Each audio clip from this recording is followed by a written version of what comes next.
Haleluya, puji Tuhan, salam sejahtera bagi kita semua Bapak Ibu keluarga besar GPDI El Shaddai Magelang.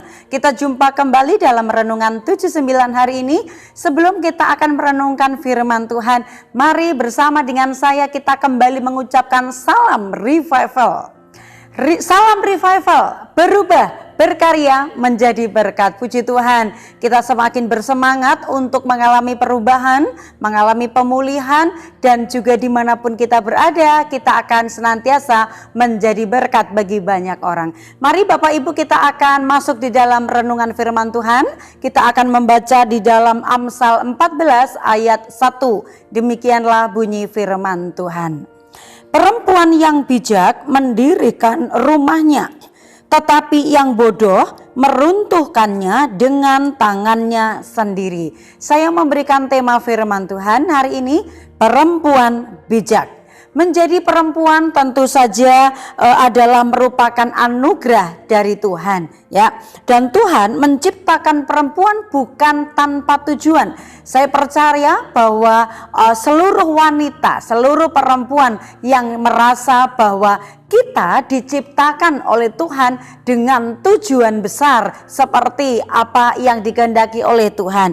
Nah, di dalam firman Tuhan hari ini dikatakan perempuan yang bijak mendirikan rumahnya, tetapi yang bodoh meruntuhkannya dengan tangannya sendiri.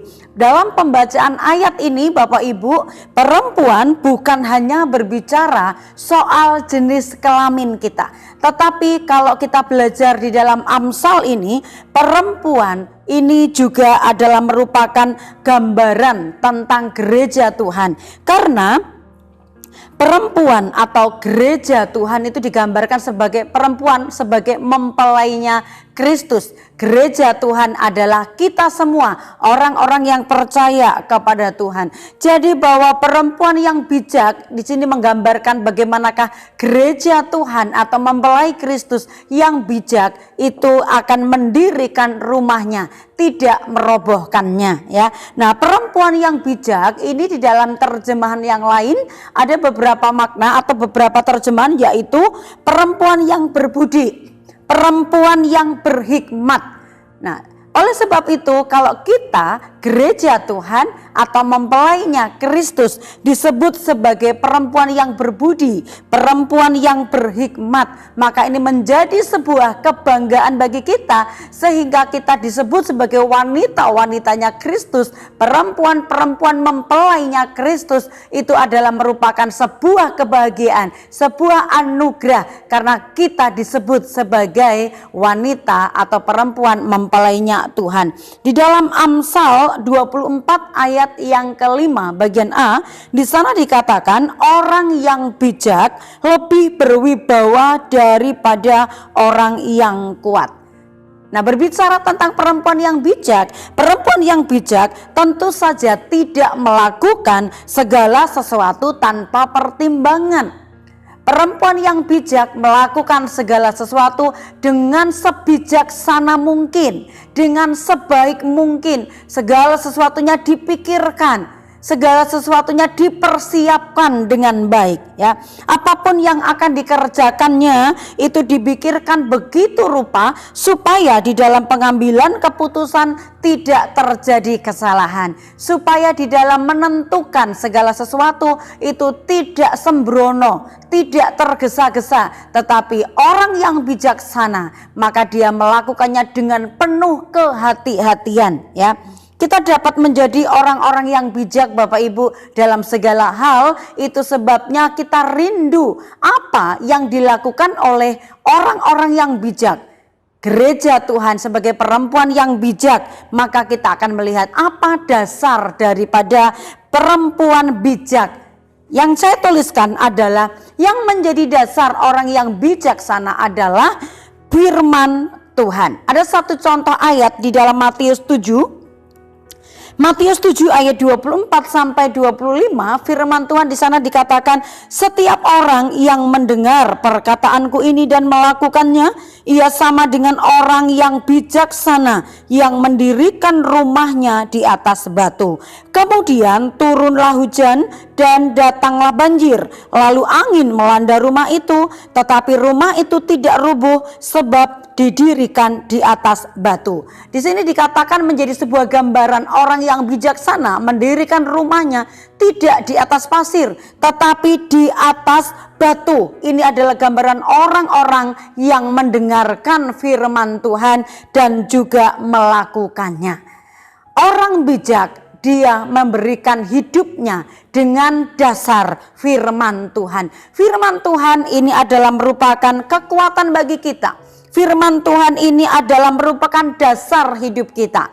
Orang percaya yang bijak mendasarkan hidupnya di atas kebenaran firman Tuhan.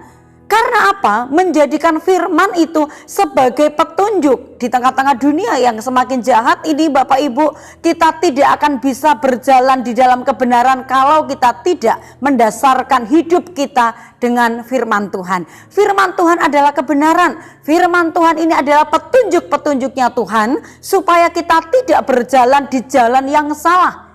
Orang bijak memberikan hidupnya, mendasarkan hidupnya dengan dasar firman Tuhan. Sehingga apapun yang dilakukannya, dia mengerjakan, melakukan segala sesuatu atas petunjuk firman Tuhan. Ya, puji Tuhan.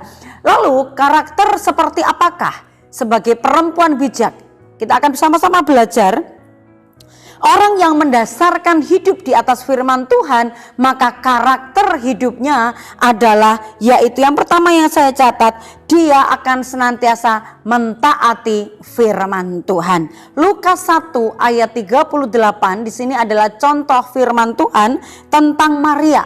Dikatakan di sana, kata Maria, sesungguhnya aku ini adalah hamba Tuhan, jadilah padaku menurut perkataanmu itu. Lalu malaikat itu meninggalkan dia. Kita lihat di sini Maria mengizinkan apa yang diperkatakan atau yang disampaikan malaikat Tuhan dan apa yang difirmankan atas dirinya, dan dia menyanggupi membuka hati untuk siap melakukan. Itu sebabnya dikatakan, sesungguhnya aku ini adalah hamba Tuhan, jadilah padaku menurut perkataanmu itu. Ini adalah sebuah kesiapan, kesediaan dia untuk melakukan apa yang difirmankan. Itu sebabnya karakter seorang yang bijak, perempuan yang bijak adalah dia mentaati firman Tuhan, menginginkan dirinya untuk senantiasa mengizinkan hidupnya untuk melakukan kehendak Tuhan dan taat akan firman Tuhan. Satu contoh di dalam kehidupan kita, seperti apa sih kita itu melakukan firman Tuhan? Seperti apa kita ini mentaati firman Tuhan? Ketika firman Tuhan berkata, ampunilah orang-orang yang menganiaya kamu, ya. Maka kita akan belajar bagaimana kita melakukan firman atau mentaati firman. Maka kita juga menjadi orang yang suka mengampuni. Orang yang bijak, dia tahu firman Tuhan, sebagaimana firman Tuhan mengatakan ampunilah, maka dia juga mau mengampuni orang-orang yang bersalah kepada dia. Sehingga apa? Dia tidak mau menyimpan kepahitan, itu seperti sampah yang hanya akan mengotori dirinya. Mentaati firman Tuhan ini adalah merupakan sebuah pemikiran yang bijak, keputusan yang bijak, sehingga hidupnya senantiasa mengalami ketenangan ketika dia melakukan dan taat akan kebenaran firman Tuhan. Yang kedua, karakter perempuan bijak atau gereja yang bijak adalah dia menyukai doa.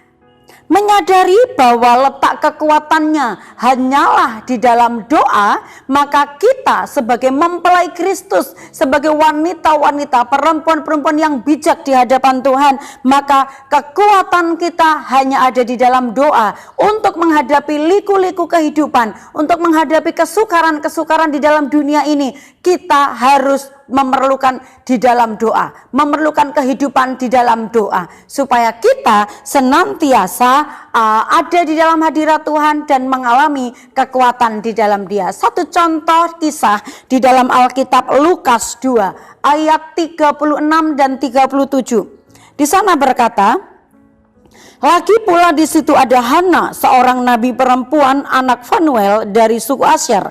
Ia sudah sangat lanjut umurnya. Sesudah kawin ia hidup 7 tahun lamanya bersama suaminya, dan sekarang ia janda dan berumur 84 tahun. Ia tidak pernah meninggalkan bait Allah dan siang malam beribadah dengan berpuasa dan berdoa. Hana, dia tahu letak kekuatannya adalah ketika dia tidak pernah meninggalkan bait Allah, dia suka berpuasa dan dia berdoa, sehingga dikatakan dia hidup di dalam persekutuan dengan Tuhan. Itulah yang mendatangkan kekuatan bagi dirinya. Dia bijaksana mempergunakan waktunya untuk senantiasa ada di dalam hadirat Tuhan lewat doa-doa yang dia naikkan kepada Tuhan. Sehingga orang yang bijak yang senantiasa memberikan hidupnya menyukai jam-jam doa, maka berdoa itu bukan sebagai sebuah beban, tetapi berdoa itu merupakan sebagai sebuah kesukaan. Dan doa itu mendatangkan kekuatan. Kemudian yang saya catat yang ketiga, bagaimanakah karakter perempuan bijak atau gereja yang bijak itu adalah dia teguh di dalam iman. 1 Korintus 16 ayat yang ke-13, firman Tuhan di sana dikatakan, berjaga-jagalah, berdirilah dengan teguh dalam iman, bersikaplah sebagai laki-laki dan tetap kuat. Wanita yang bijak, perempuan bijak sebagai gereja Tuhan mempelainya Kristus, kita mau menjadi perempuan-perempuan ya wanita atau mempelainya Kristus yang tetap kokoh berdiri di dalam iman. Maka kita percaya bahwa ketika kita mengambil sikap hidup yang bijak sebagai perempuan yang bijak, mempelai Kristus yang bijak, kita mau tetap teguh di dalam iman, tidak mudah digoyahkan oleh apapun juga. Dikatakan di dalam pembacaan ayat kita hari ini bahwa perempuan yang bijak mendirikan rumahnya. Kita mau mendirikan rumah di dalam kehidupan kita, sehingga kita tidak membiarkan kehidupan kita justru runtuh atau roboh, ya, tetapi kita membangun rumah Tuhan di dalam kehidupan kita sehingga menjadi pribadi-pribadi yang tetap kuat, tetap teguh, dan setiap bijaksana yang diberikan oleh Tuhan menjadi sebuah anugerah untuk kita senantiasa menjadi pribadi-pribadi yang mempermuliakan nama Tuhan. Demikianlah kehidupan kita hendaknya sebagai perempuan yang bijak, mempelai Kristus yang mentaati firman Tuhan, menyukai doa, tetap kuat di dalam iman. Maka kehidupan kita akan menghasilkan pribadi yang kokoh, pribadi yang kuat, pribadi yang senantiasa penuh dengan tanggung jawab, sehingga kehidupan kita akan senantiasa mendatangkan berkat bagi banyak orang. Jadilah perempuan yang bijak, jadilah gereja-gereja yang senantiasa menunjukkan kebijaksanaan, supaya apa? Kehidupan kita menjadi berkat bagi banyak orang. Puji nama Tuhan. Mari sebelum saya akhiri renungan ini, kita akan kembali menghafalkan satu ayat ini Bapak Ibu, supaya kita tetap menjadikan firman itu rema dan kekuatan bagi kita. Mari kita akan sama-sama menghafalkan ayat ini. Amsal 14 ayat 1. Perempuan yang bijak mendirikan rumahnya, tetapi yang bodoh meruntuhkannya dengan tangannya sendiri. Haleluya. Puji Tuhan, kiranya firman Tuhan ini menjadi berkat bagi Bapak Ibu Saudara sekalian, dan terima kasih apabila Bapak Ibu sudah setia mendengarkan renungan 79 setiap harinya yang disampaikan oleh kami hamba-hamba Tuhan. Dan bagi Bapak Ibu yang ingin didoakan secara khusus ataupun menyampaikan kesaksian secara pribadi, Bapak Ibu dapat menyampaikannya melalui chat WhatsApp 0813 274 288. Mari saling mendukung satu sama lain sebagai keluarga besar GPDI LCD Magelang untuk kita bertumbuh di dalam Tuhan. Mari kita terima dan sambut firman Tuhan ini dengan sukacita, dan kita tundukkan kepala kita berdoa. Terima kasih Tuhan buat firman-Mu. Kami rindu bahwa hidup kekristenan kami sebagai perempuan-perempuan mempelainya Kristus, kami adalah orang-orang yang hidup bijaksana senantiasa. Pakailah kehidupan kami agar kami menjadi orang-orang yang mentaati firman Tuhan, menyukai firman-Mu, menyukai jam-jam doa dan persekutuan dengan Engkau, dan menjadi pribadi-pribadi yang teguh di dalam iman, sehingga kami mempergunakan hidup ini dengan sebijaksana mungkin agar hidup kami menjadi berkat dan mendatangkan puji-pujian dan kemuliaan hanya bagi nama Tuhan. Berkati umat-umat-Mu, keluarga besar GPDI LCD Magelang, untuk kami mencintai firman Tuhan dan hidup dengan bijaksana seperti kehendak-Nya Tuhan. Terima kasih ya Allah telah menunjukkan kasih kepada umat-umat-Mu GPDI El Shaddai melalui Kristus yang telah mati untuk umat-umat-Mu. Sekarang umat-umat-Mu keluarga GPDI El Shaddai telah dibenarkan oleh darah Kristus, diperdamaikan dan diselamatkan. Umat-umat-Mu bermegah dalam Allah oleh Yesus Kristus. Terima kasih, kami bersyukur menerima firman-Mu ini dengan sukacita dalam nama Yesus. Haleluya, amin.